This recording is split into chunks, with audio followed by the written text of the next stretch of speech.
Welcome to Burlap Teachers. Enjoy the video. In this video, I will explain how to drift with a BMW M8. First, ensure you are in a safe, open area, like a dedicated track. Drifting requires precise control and understanding of your vehicle's dynamics.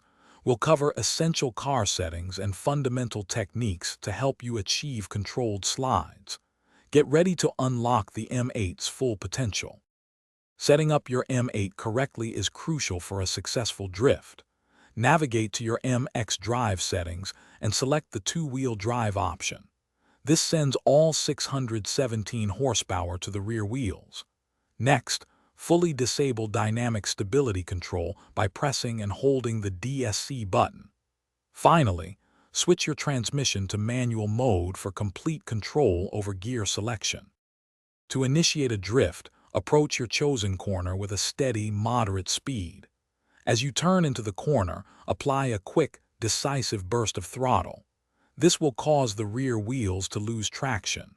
The moment the rear begins to slide, swiftly counter-steer in the opposite direction to catch the drift. Small, precise inputs are key. Sustaining a drift is a delicate dance between throttle and steering.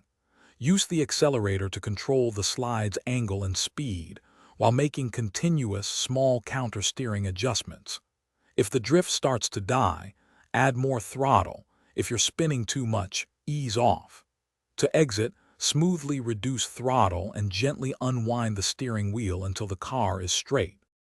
Thanks for watching. Consider subscribing if this video helped you.